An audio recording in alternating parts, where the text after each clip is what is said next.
you did say Peter Lynch has played a huge role in your philosophy. And a large part of it is also, buying good companies, but also structuring your portfolio in a good manner, Hmm. in a manner that's suitable to you. So for you, do you categorize stocks into different groups, as Peter Lynch did, his cyclicals, his fast growers, etc., and then balance it according to that and remain highly diversified like him, or do you tend to be more concentrated? And is that growing on you, the approach of concentration? So it's a great question, and everybody will go about it in a different way. And I think also throughout your career, you might go about it in a different way. So I'm thinking of Warren Buffett in the early days buying Ben Graham style stocks.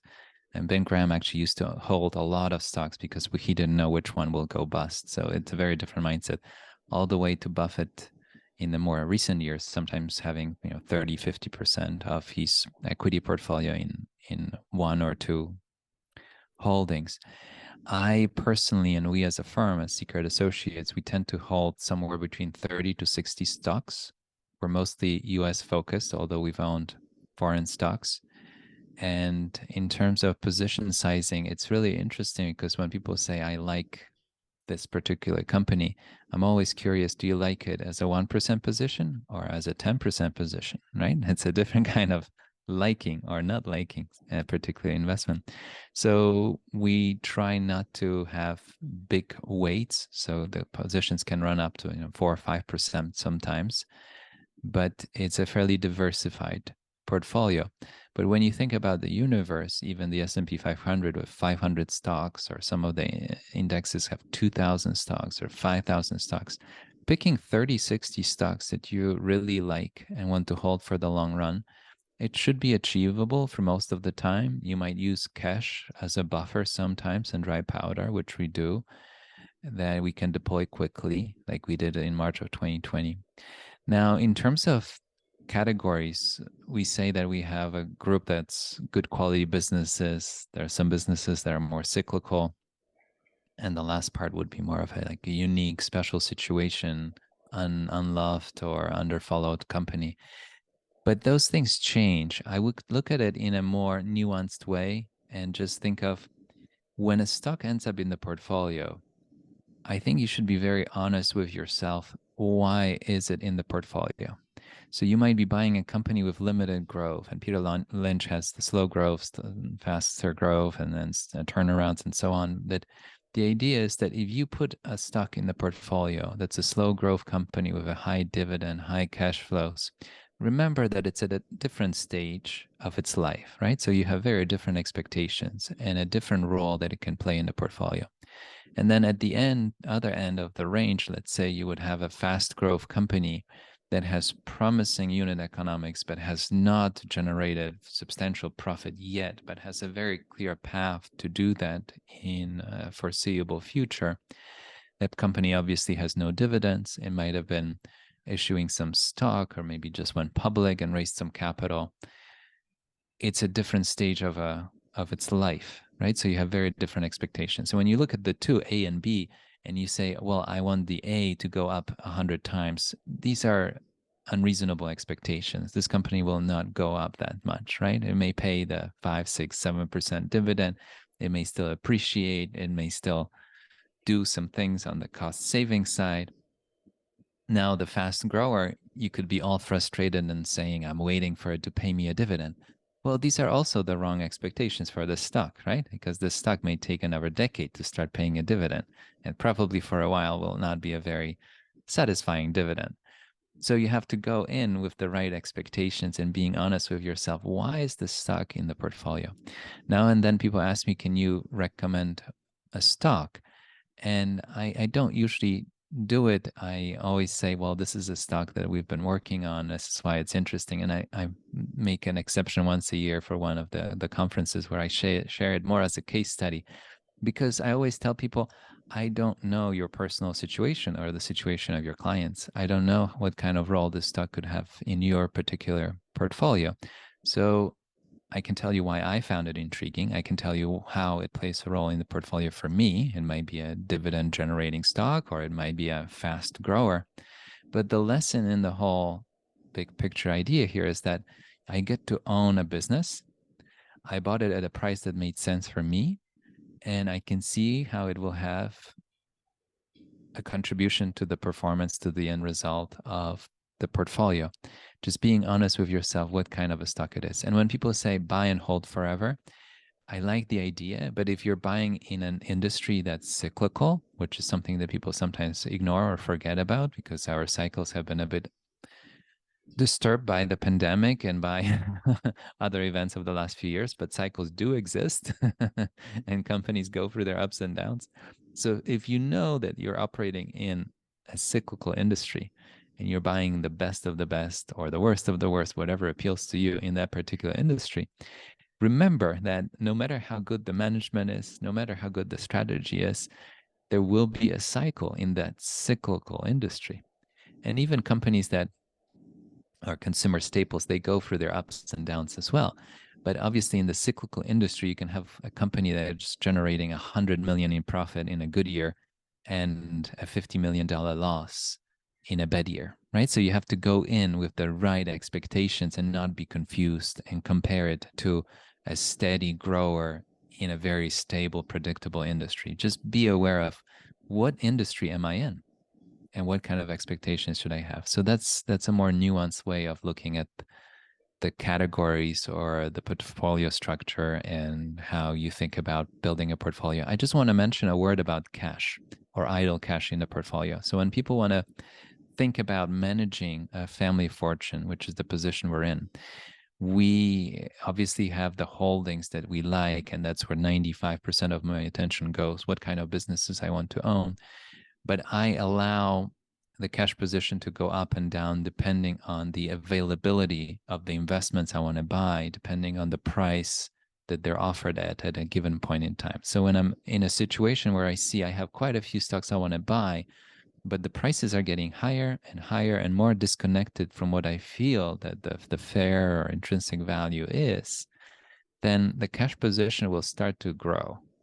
And there are times when the market corrects and I can buy a lot of ideas at 10, 20-year low, as it happened in March of 2020. We had some incredible businesses available at 5, 10, 20-year low for a brief period of time. I was hoping it will be much longer. But in moments like this, all the cash or most of the cash gets deployed. So you allow yourself that kind of flexibility. And it's a bigger topic, but Buffett himself has quite a bit of cash on the balance sheet. So think about it when people want to be fully invested and participate fully in every bull market move. Having that cash gives you quite a bit of optionality in moments where you can make a big difference and pick up something at a 20-year low and then hold it for the next 20 years. It's very, very true to an extent because we do forget that you don't have to always remain 100% invested, because Mm-hmm. there are times where there are better opportunities than there are currently. So there is no point buying a company now just because you want all your money to be in the market when you could be waiting, say, 3 months later or a few months later when the economy actually does pretty bad. And then you can really jump on your ideas and bet big on them, and really, load up the truck when you need to. And then the other thing that I sort of resonated with me was the idea that for businesses in cyclical industries, they are different from businesses that are in, say, a normal industry, and Mm-hmm. that is something to keep an eye on. And the funny thing about cyclicals is that they seem the cheapest when they're doing the most well, and they Yes. seem the most expensive when they do doing the worst. So uh, that is very unlike a normal stock, because a normal stock would look cheap when it's you know doing you know bad, and Mm-hmm. will look expensive when it's doing good. But for cyclicals, it's the opposite, and it's mainly because at that period in time they're generating a lot more cash than they actually do generate. And that is, it's a very interesting thing to keep in mind because I do think the industry plays a role. I think for, you mentioned aviation earlier. So the aviation industry as a whole is not an industry where people earn a lot of money. So that plays a part too. If you're in an industry where you just tend to earn money in an easier manner, then you would do better than peers in other industries that don't have that ability to earn money. That's very true. I want to add to it and mention when you talk about the cyclical, just they're not all alike. So there are different industries, and a cycle in one industry might mean a completely different thing than in a different industry, right? So what I find very helpful, and it's available, you can go to the investor relations section of a company or find any of the websites that aggregate financials. But if you're curious about a business, take a look at the last 5 and sometimes 10 years. And if you took the name away, and if you took the description away and gave me and you 10 years of financials or 5 years of financials. But I like 10 years because 10 years I have a chance to maybe grab the ever cycle in that 10-year period. You will tell right away, are there cycles or are there no cycles? That's one thing, but you'll also see what happens with the balance sheet. You'll see what happens with the cash flows. How are they growing? Are they growing for acquisitions or it's mostly organic growth? Are they redeploying quite a bit of capital back into the business or they actually have limited capital needs? So the financials can tell you a whole story. And some cyclical businesses have a dip where the profits are, let's say, half of what they are at the peak. And then there are cyclical businesses where you have losses equivalent and sometimes bigger than the peak, right? So you have to look at it, and it's a very different experience for the business to be going actually through the hard part of the cycle where they are draining the cash that they had. So if you have an aggressive management that's borrowing money at the peak, fooling everybody into thinking that this is the new normal and they will never have a cycle again. And then with this excess debt, they have to make it through a downturn. Quite a few companies fail. The interesting thing happens that the surviving companies can take market share from those players that are too aggressive, too irresponsible. The airlines, I think we can have a whole episode about airlines. I don't own airlines. I never owned a bankrupt company. I was actually thinking about it as I was collecting notes for my upcoming article where I want to share my thoughts about bankruptcies and my experience owning 3 tickets of 3 different airlines at 3 different points in time that went bankrupt. But I never owned a stock that went bankrupt that I held in the portfolio and I saw it dwindle all the way to zero. I never had that happen to me, knock on wood. But it's a conscious decision that anything that could be a potential bankruptcy making, I just don't want to participate in. But that's my personal or professional choice. I know people that are very successful investing in almost bankrupt or companies that are recovering from a bankruptcy. So kudos to them. They chose a different slice of the market that they want to participate in. But think about it, a cyclical business with a lot of debt, with a very aggressive management going from a downturn, that's a bankruptcy risk that you should consider. But something to think about because everybody thinks that all businesses are here to grow and prosper. Even businesses that have very nice growth and sustainable growth go through their downturns as well.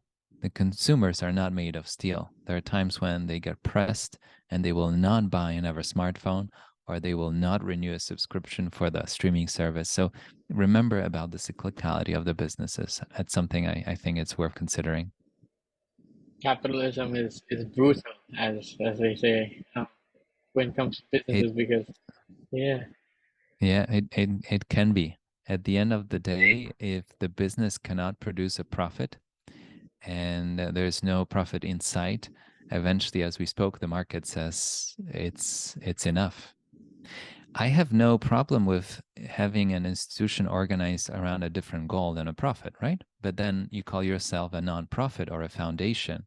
And there are some companies that openly said that their goal is not to ever generate a profit. I think we can mention WeWork here, who actually in their official filings, and people can look it up, said that they don't expect to generate a profit in the foreseeable future. Well, then you become a nonprofit, and then you rely on donations. and you don't ask a public shareholder to participate in it, because I think it's unfair to have a public shareholder in a business that promises to or doesn't commit to generating a profit in the foreseeable future. And it's absolutely fine. But it's then a non-profit path for this particular venture where you give away $100 bill for $50. That's a non-profit. That's that's very that is that is in a way I think it's deep because I think we live in a time where people don't really care about profit. Uh, as in normal the average investor they don't care about profit. It's all about what's the story about it. Is it gonna be up 10 days later, or does everyone think it's a good company? And I think a lot of people feel that just because you don't make a profit you're growing, but that's not Mm-hmm. true. And you can also grow with profit. So it's not a bad thing to make profit. Profit is the entire aim of a business or a company. Mm-hmm. They live to make money. So if you're not making money, what are you doing? Uh, Well, think of a business as an activity organized by people, and it serves other people, right? And the difference between a profitable business and a non-profit activity is at the end of the day that you have some sort of positive unit economics and you can make money providing that service.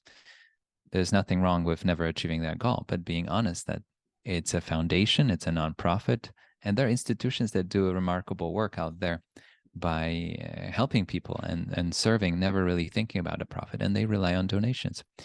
But once you invite a public shareholder, the story changes. What you're touching on is being a speculator and an investor. So you're talking about people that might not even know what the business is all about. And they like the name, they like the ticker, and they definitely like the price going up.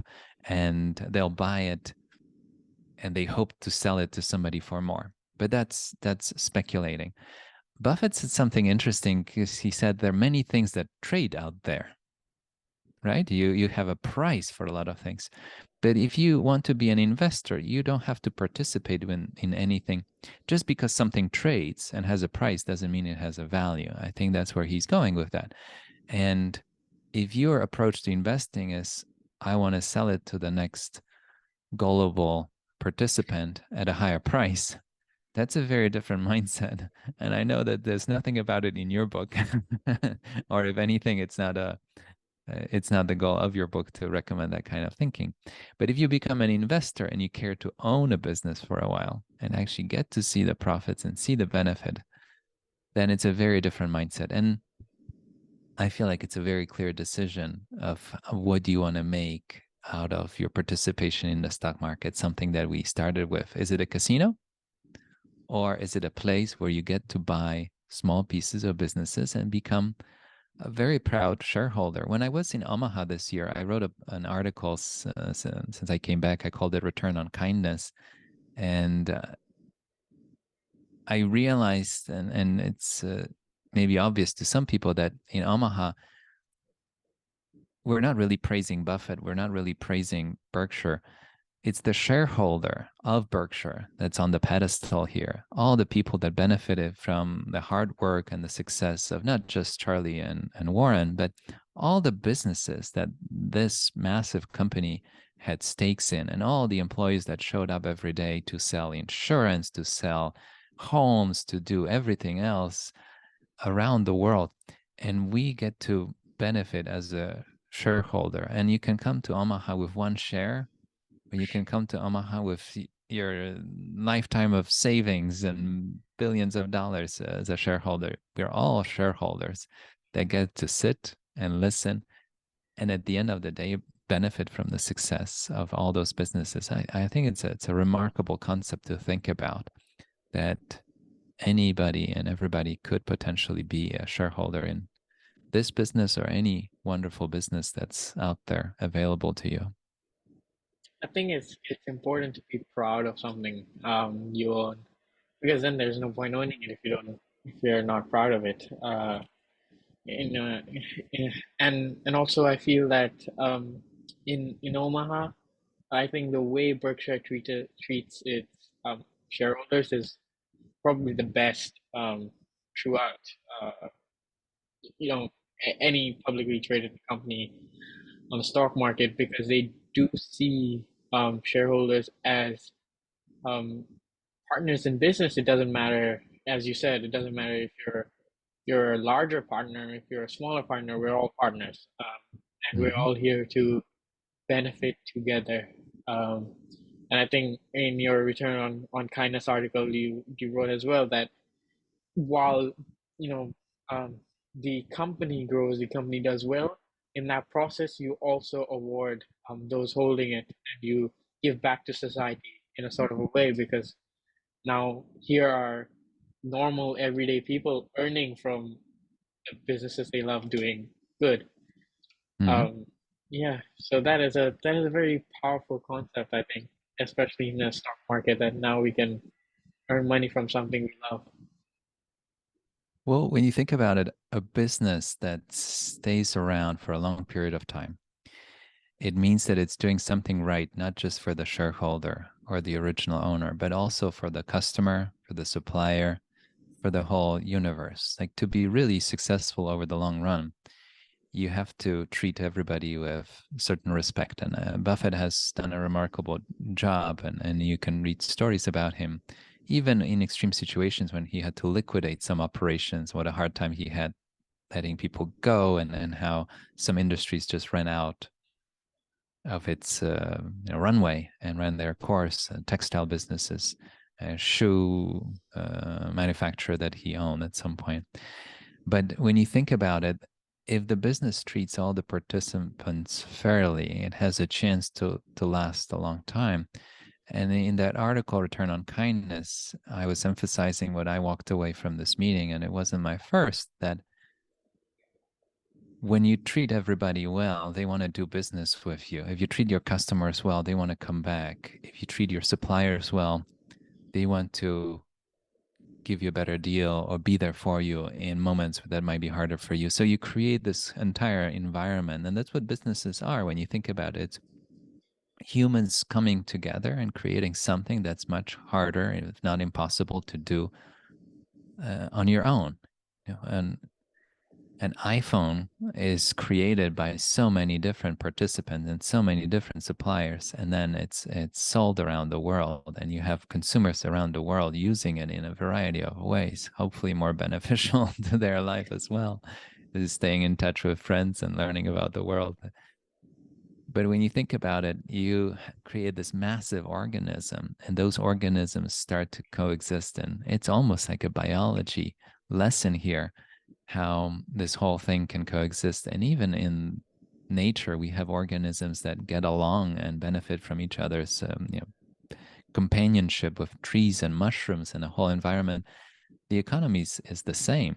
And actually, if you let it be, and you asked me about my early childhood in Poland, the government didn't allow businesses to be owned by private individuals, except for a florist maybe and somebody with a tiny grocery store. But everything else was owned by the state. So you took away a very natural right and freedom of a human being to go out there and sell their gifts and skills and experience and talents to the world. I want to bake bread, right? So become a baker. And I want to make a little bit of money on every loaf I sell. And because I make a profit, I choose to wake up at 3 a.m. so there are fresh loaves of bread available for people commuting to work before they go to work or whenever they're shopping.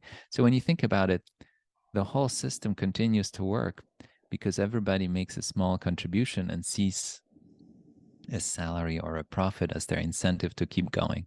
When you start putting roadblocks, the system creates something that is not as rewarding or fun to see and creates paradoxes and shortages. So, creating a full loop in our conversation, the beauty of the fact that you, with even small amount of money, can become a shareholder of a business, I think it's phenomenal.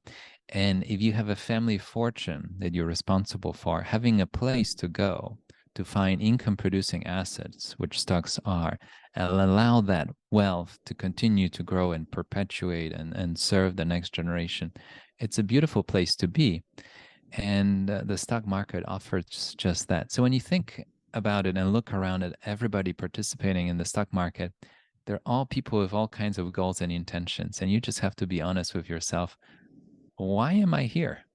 Why am I buying this stock? And as long as you give it some thought, I think you'll make a better investment decision and maybe miss out on some of the mistakes that we talked about. That's so true. I mean, I think people are willing to spend time, researching for a car they want to buy, researching for a house they want to buy, but they don't want to spend the same amount of time on a stock that they want to buy. It's like it's the only place in the world where someone who's driving, say, a Ferrari or Porsche, listens to someone on the subway on what stock to buy because we don't care about our stocks. But I think that mindset has to be changed. That if you want to be an investor, you gotta really like them. You gotta really put your effort in, and once you do your Hmm. due diligence, you get rewarded from the profits that your companies earn. I think we all love being sold on things, and it's a dangerous place to be when it comes to investing. So we see ourselves as buyers. We buy stakes in companies and we hold them for the long run. And we do the same with our own money and with our clients' money. We never really sell anything. If the approach that we have, a patient discipline approach with a long term view, resonates with people, they gravitate towards us and they become clients. But we don't really go out and seek and sell what we offer. If anything, it's about building a relationship and trust with a new individual or a family that we get to work with, and they find what we do and our experience relevant on their journey, and they see benefit in what we've learned managing. Some of the family fortunes that we manage date back to the early 1800s, and it's pretty remarkable to see the successes. And I've been with my team for 2 decades. My senior partner has been managing some of the legacy assets that are still with us since 1969, and he's former boss, late boss, who passed away since, even before. So when you think about all the lessons that you can learn in the idea of staying rich and growing wealth over time, you can find those opportunities in the stock market and find a way to perpetuate that wealth through ownership of businesses throughout time. And they might not be the same businesses 50 years from now. You mentioned GE, GM, both of them are not as big and successful as they were in the past. Absolutely. But if you have a family fortune or a family nest egg, your wealth can move on to the next businesses and the next businesses over time. Warren Buffett started with a collection of businesses that are no longer with us, including the original Berkshire Hathaway textile mill operation. But think about it then, the wealth that originated in the textile, well, he's fortunate was before the textile mill, but Berkshire Hathaway was a textile mill when he took it over. You know the history of textile mills, and you might want to look up Adam Mead, and he was a guest on my podcast. You might know him, but Yeah. he writes about the history of Berkshire. And the original fortunes that funded the textile mills in the Northeast in the US were from the whaling fortunes that even went back to the 1800s. So when you think of wealth and capital as this energy that keeps on flowing to the next collection of sectors and industries, think of it this way. You and I are talking today in 2023. The businesses you and I are going to own in 30 years, they might have not been even invented yet. But that's the beauty of it, that we'll continue to find satisfying opportunities going forward. And as much as I like the buy and hold idea, I think we have to look at it in a more nuanced way, that there will be different businesses creating big profit pools in different parts of the world, in different markets than we imagine today. And it's just fine. And as investors, we'll continue to learn. You called your book Worldly Wisdom, but the big part of it is you'll continue to learn and discover. Before we started, I asked you, have you read all the books you wanted to read? And you said, no, there's more. and in a few years, there will be even more. But that's the beauty of this pursuit. It's a very intellectual, very rewarding pursuit. And the fact that you get to grow wealth as you are learning about the world, I think it's a bonus. To me, putting the pieces of the puzzle together and making sense of all of it, how it all works, it's so much fun. And if I'm more right than wrong, then the snowball, using Buffett's description of the capital, the wealth, will continue to grow. and when you look at the world, it's so interconnected in the sense that every sort of discipline, every mental models, every subject, you can apply it into another area that is completely unrelated, and it will make perfect sense. Like just how a few minutes ago talked about ecosystem biology, and Hmm. put it in the economies, and these two ideas are linked together, yet they're so different from each other. And when you apply one to another, it makes so much sense. And I think you see the world through a clearer lens. And I think that's what this entire journey is about. Um, and then with you talked about owning, buy and hold. And I think in crisis investing, I did read in one of your essays that you said that is increasingly harder for us to keep holding businesses for ever, because of how much of a rate of change we have nowadays. So in that sense, what views are you on the time frame? Do you sell when it reaches intrinsic value at overvalued price, or do you sell when there's something that is bad, that goes really, really wrong about the story or the business? So I'll start with the end of your question. I sell when something goes wrong, and I sell when the investment case that I had in mind will not play out the way I thought. And sometimes we just find a better idea and we move on. That happens too. So it's a lot of flexibility on that front. The intrinsic value, if it's a growing business and a successful business that's deploying capital back into its operations, will continue to grow. So first of all, the intrinsic value as a concept, it's not one number, right? So if you look and research, I don't know, Walmart, and you come up with a number and you say, I know the intrinsic value is this much. That's not how it works. Intrinsic value as a concept of discounting future cash flows to today. You have so Range. many moving parts in it, right? You have the discount rate, you have the unpredictable part where when these cash flows will arrive and will they be in the amount that you thought and for how long they will come to you.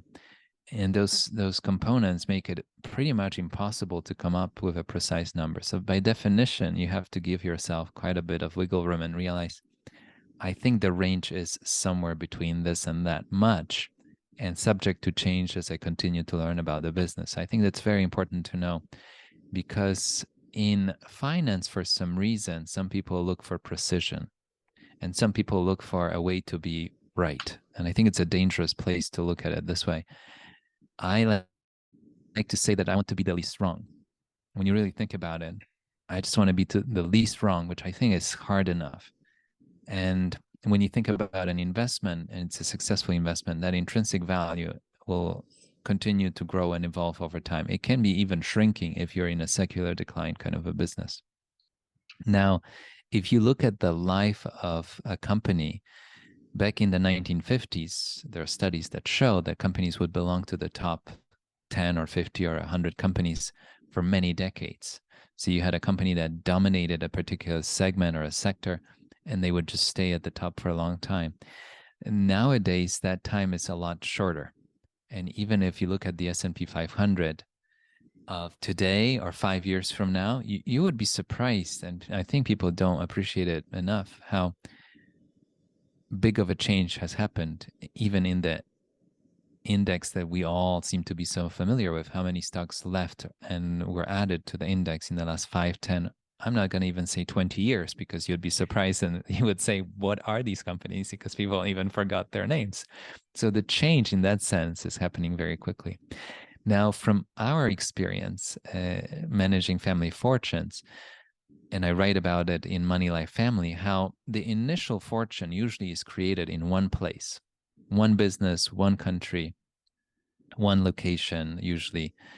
And that's the wealth creating moment. Even if you have a big pay from one company that you committed 10 years to and you walk away with a substantial, what feels like sudden wealth, it's one bet, one moment.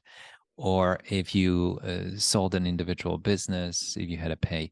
Now, from that point on, you shift your mindset, if you choose to, from getting rich to staying rich. And it's a very different experience. The kinds of risks you're willing to take, and put yourself for a moment in a position of a family or an individual that is sitting on a substantial capital that they're not in a position to ever make all over again. Possibly. It may happen. There are some exceptions, but usually not.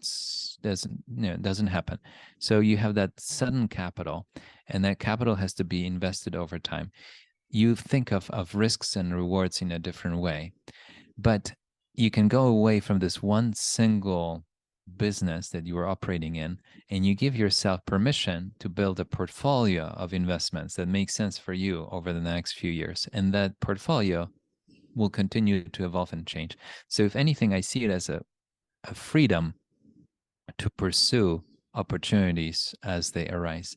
Families that have a family business have a peculiar challenge. I had a great conversation with Ted Oakley. I highly recommend his episode on my podcast, Ted Oakley. He talks about the fact how people go from this mindset of getting rich to staying rich.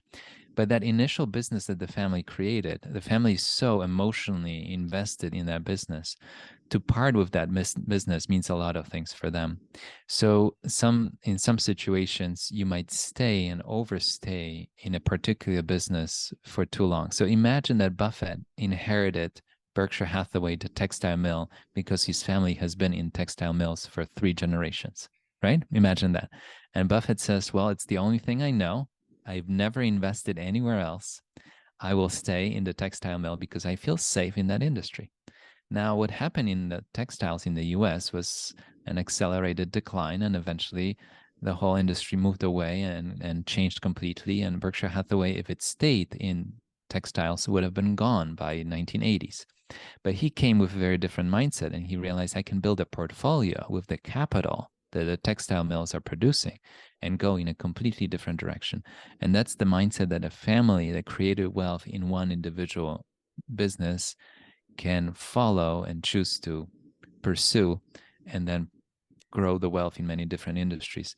All this to say that the stock market gives us an opportunity to not even guess what the new industries are, but be aware and continue to learn and see what other new profit pools get created and how we can participate as shareholders. So I'm excited about it. And as much as I think it will keep us more alert, that we can't just buy 5 companies and never sell.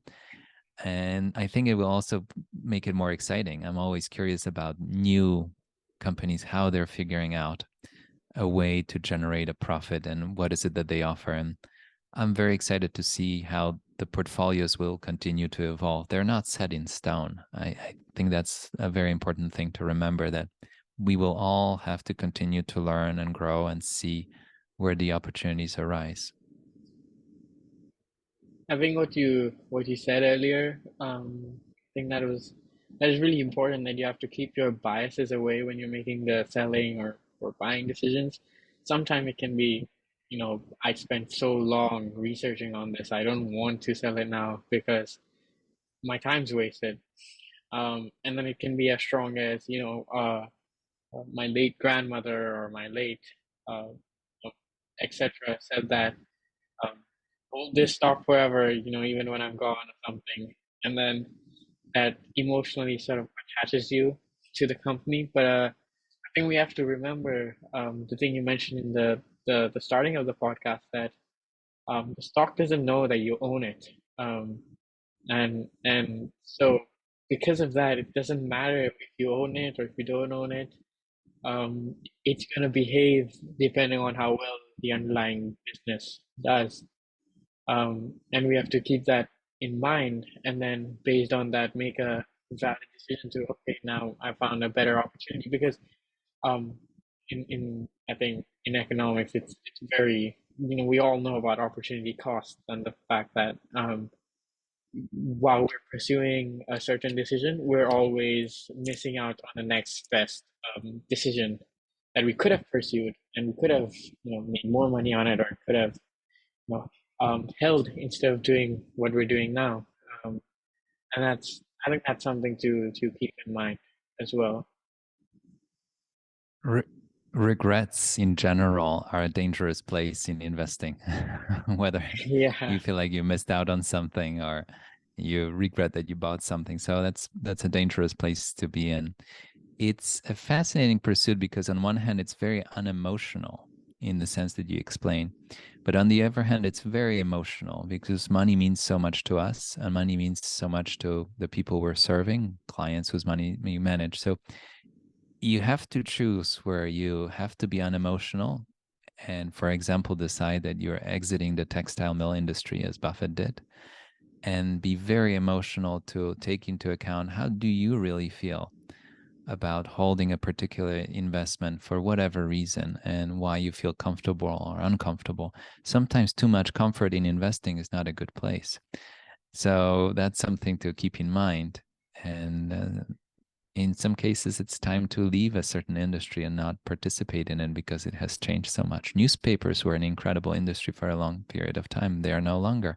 So you have to be aware of that change. And Buffett in his life, I think he turned 93 only a few days ago.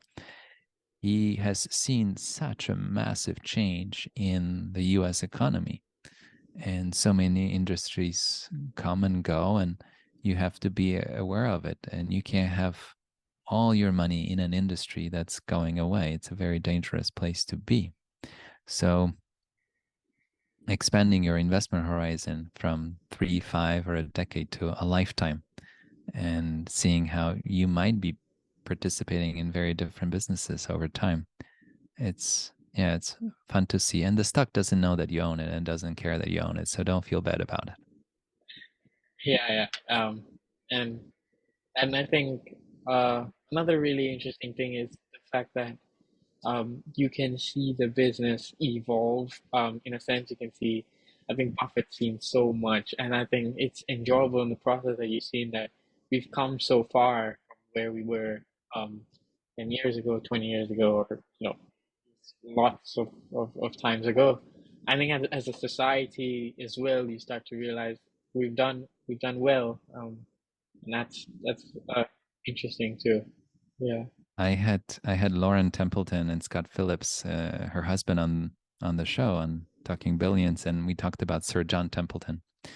She's the great niece of Sir John Templeton, and she told me how he told the two of them how he's very excited for all the things they will get to see. So he was already an older gentleman at the time, and he was thinking of their lifetime and how much they will see because he has seen such a remarkable change from his life in Tennessee to traveling the world, investing globally, and benefiting from what he called the maximum pessimism, what we talked about throughout this conversation, finding opportunities to buy when other people panic.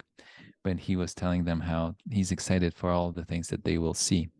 And I'm very excited over all that we're going to see in the next couple of decades. And moments like the COVID pandemic, they creates a stress on the system, but it also speeds up innovation and creative thinking. I mean, you and I are talking over Zoom. Zoom, we as a firm have been using Zoom for a while because one of our partners has worked remotely even before remote work was an acceptable way of doing business.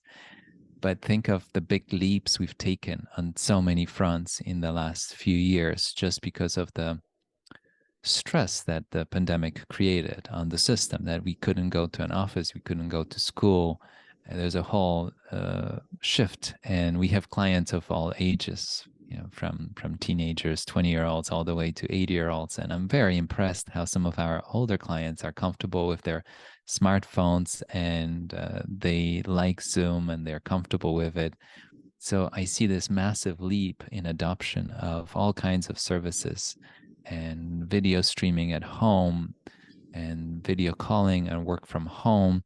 I think we've done a lot in the last few years. And I think it might have created a big wave of new innovation in terms of new businesses, new opportunities that we might not be seeing yet on the public market shareholder radar just yet. But I think there's a lot of little seedlings that will pop up, just like the bamboo that's behind you, that takes a long time to appear. But once it does, it grows really fast. So Yeah, I think there are some fascinating things that are going to go public in the next 5, 10, 15 years. And I can't tell yet where and how, but I'm sure that a lot of them will figure out their business, make a nice profit, and hopefully make our lives easier, better, more enjoyable. So I'm really excited about that part of the investor journey as well. it's always good to be optimistic about the future. I know pessimism sounds smart, and it sounds um, something to be take care of, and it sounds like you're really well informed. And but there's always something to worry about, and so we should be seeing on the bright side.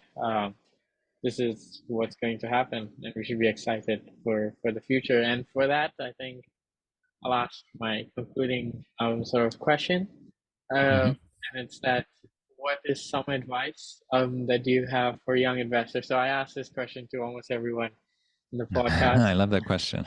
because It's a great question. for me and for younger listeners, but the idea that what do you think young investors or people starting out should take note of, and should key principles they should keep in mind. Well, I think you're the best example and the biggest inspiration for all the young listeners here. But do exactly what you did, which is just start reading, learning, growing. And I think something happens once you buy your first stock and you realize, how does it really feel to own a share of a company? How does it really feel to see a price move up and down? So to me, it's start as small and as early as you can and as you have to, even if it's a single stock. Have your parents help you buy a single stock and see what it feels. And if it's something for you and then you get hooked, then you're going to become a lifelong investor that buys individual stocks, or you could take the more passive way that we talked about it, just making a small contribution into an index fund of some sort and growing it over time. But I think the beauty of it to me is that if you will do this over a lifetime, I'm never bored because there's always something new to discover. So start as early as possible. And I jokingly asked you about the books you're reading if you run out of books to read. I think you will never run out of books to read and you'll never run out of stocks to look at. So that's the fun part of it, that it's a game that keeps on expanding and it's a universe that keeps on growing. So there will be new companies that will pop up and new industries that we haven't even imagined yet. And I'm very excited for anybody getting started. And the same way Sir John Templeton said, I'm very curious what the younger generation will get to see. I consider myself young, but I'm 43.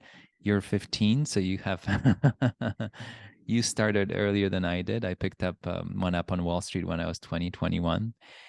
And you've already done a remarkable research in your book, Worldly Wisdom of Value Investment, how you looked up so many incredible people that have done a lot of thinking before you and you're learning from them. So once your book is out, any young person, I think, should pick up your book, first of all, and grow and learn from you, and then continue that journey on their own and continue to learn. But I'm very inspired by what you're doing. So start early, and no matter how small, just start.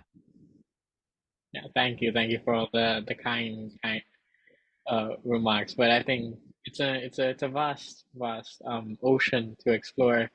There's so much to explore. You can never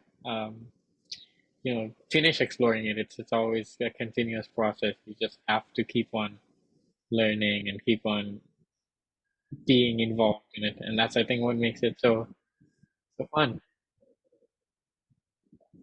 It's such a rewarding journey on so many levels, and the people you get to meet and the books you get to read and the ideas you get exposed to, and I find it very rewarding, and it's a bonus that you can make money if you're right about more ideas than you're wrong about. Yeah, and it can, you don't even have to have more ideas. It could just be one really good idea that you had, and it could cover for all your losses. And that's the There you fun go. part. Yeah.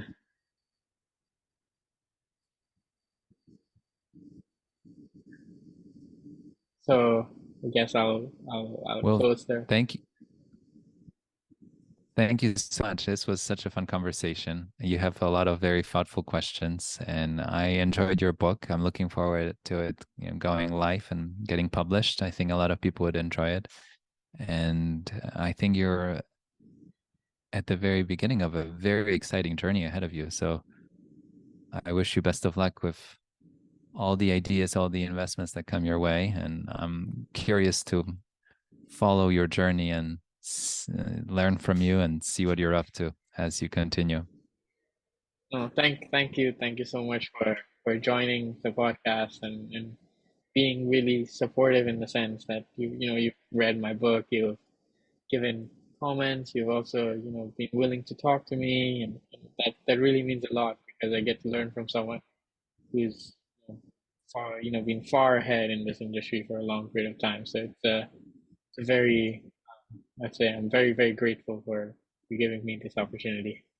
Well, I'm grateful you reached out. It was a real pleasure exchanging emails with you and spending those hour or two today and learning more and exploring really fascinating topics for both of us. So thank you again and best of luck with everything. No, no, no. Thank you, thank you. Yeah.